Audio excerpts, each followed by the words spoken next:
Good evening, I'm Kristen Lowe. It was election day in Michigan today, and there were nearly 24 issues on the ballot for our area. Those election results are running at the bottom of your screen. But as always, your complete forecast first at 11 with 7 and 4 Storm Team Chief Meteorologist Mark Watkins. Hey, Mark. And Kristen, today most of us did not get a drop of rain, but there were some downpours in spots. Tonight, again, spotty showers, mild temperatures, and a little breeze. We're going to do it again tomorrow. I think tomorrow's going to look a lot like today. Right now, temperatures mostly 60s, still in the low 70s in a couple of spots around Traverse City and Frankfort, but it looks like 60s elsewhere across the region.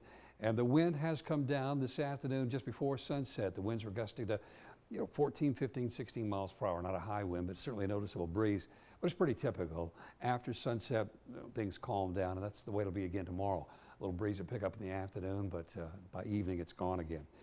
This is the kind of pattern we've seen all day today. Spotty showers, mostly in the Upper Peninsula, but right through here, there have been showers coming and going, coming and going. It's going to happen again tomorrow. Right through here, we'll get some spotty rain. Most of it light, but there was a real downpour with some thunder and lightning earlier this evening on Drummond Island, for example, and that may happen in a couple of spots again tomorrow. But most of us tomorrow, like today, will stay dry. It's just those spotty showers will pop up and move across the map. Now, once we get into Thursday, Friday, and Saturday, the rainy pattern will be different. Those 3 days will get, showers anywhere around the map. It won't be a 3-day rain by any means, but at times those 3 days, wherever you are, you could see a shower. Kristen?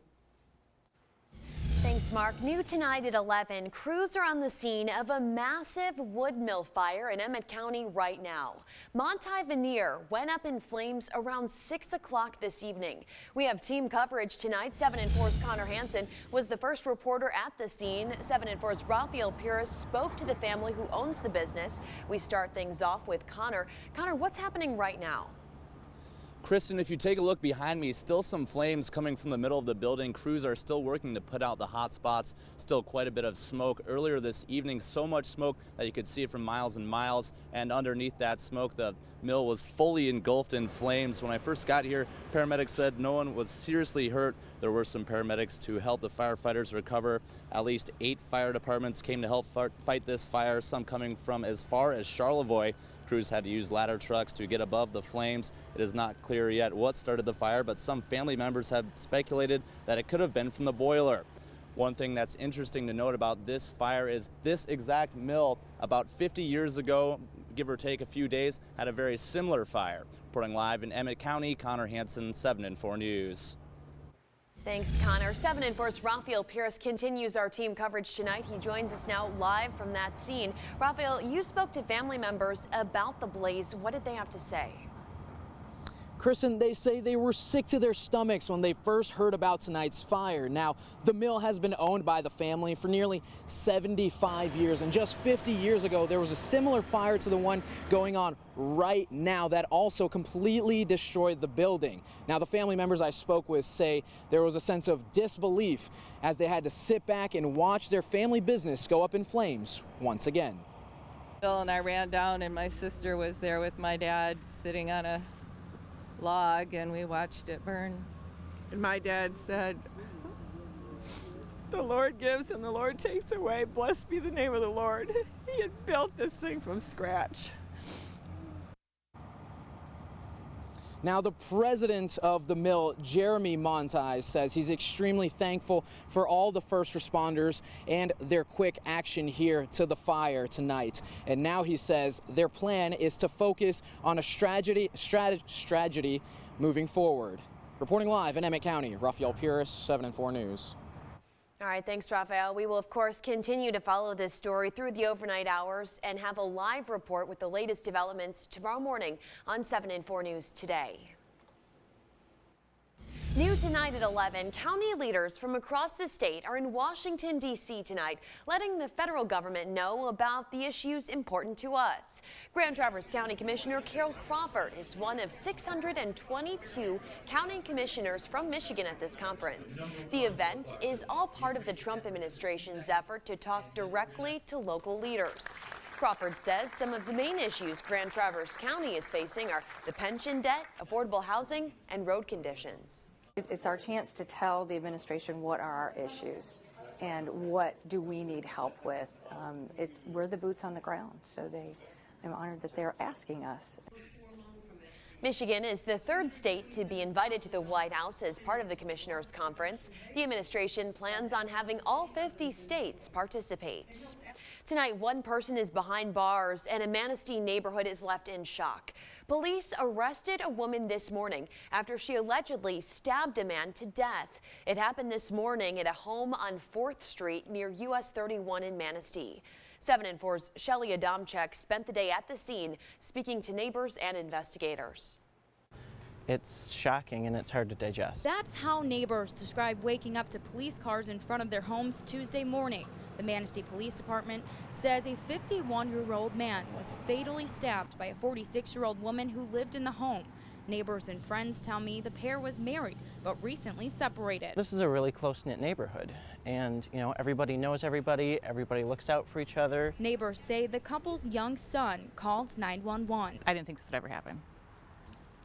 This is not in Manistee, not right there across the street. Cyrilla Staffield lives across the street. She says her son was supposed to stay over at the couple's home Monday night. My son and his best friend, were playing with their son yesterday all day. And then they wanted to stay the night, and Trevor wanted to stay the night over here, and it just didn't work out, so they didn't. One neighbor who did not want to go on camera says she was sitting at her kitchen table around 5 a.m. when she heard yelling next door. I would never dream in a million years that something like that would happen. Next thing, I heard screaming, and then I heard the sirens. Residents living near the home say they're sending prayers to the families involved. I've known them for years, so it's really hard for me to come. I don't know. I'm lost for words, really. In Manistee, Shelly Adamczyk, 7 and 4 News. This is an open investigation. If you have any information, please, the Manistee Police Department wants to hear from you. An update for you tonight. A missing Muskegon father was found dismembered in Newaygo County. The body of 24-year-old DeAnthony Keenan was found in the woods along Crystal Lake Trail around 6 p.m. Saturday. Police say his head and his hands were cut off. Police found Facebook communications between Keenan and 29-year-old Anthony Blamer, who was arrested yesterday. Blamer told police Keenan was accidentally shot in the head during a fight over money. Police say Blamer left Keenan in his SUV until he returned the next day to mutilate Keenan's body and hide his remains. The driver and lone survivor of a car crash that killed 3 of his friends will spend up to 15 years in prison. Gordon Stuck admitted to driving drunk and asked the victim's family members for forgiveness today in court. 7 and 4's Connor Hansen takes us in the courtroom for the emotional sentencing. The courtroom was filled with family and friends of both Gordon Stuck and the 3 victims. Last October, all 4 were heading home with Stuck at the wheel when the car struck a deer, then crashed into a tree. The 3 passengers were killed and the driver, Gordon Stuck, was left in critical condition. Police say Stuck's blood alcohol level was more than twice the legal limit. At his sentencing, family members had their chance to speak out. First was the sister of one of the victims, Ronald Franks, who was 28. And none of us got to say goodbye to them. None of us had a choice on what happened that night, and it has ruined my family. Nothing is the same. And the sister of 25-year-old Caitlin Kurtz used her turn to speak to Stuck directly. Your reckless behavior and disregard for the innocent lives of those around you was the immediate cause for 3 deaths that evening. There is no other cause, there was no other excuse, and no other circumstance caused this tragedy. Just your choices. Their blood is on your hands. Gordon Stuck knew all the victims. They were friends. In his statement, Stuck took full responsibility for the crash. No punishment you could give me today wouldn't be as bad as a sense of guilt, sadness, and remorse I feel for my friends and every member of their family. And I will experience this every day, and will continue to experience this for the rest of my life.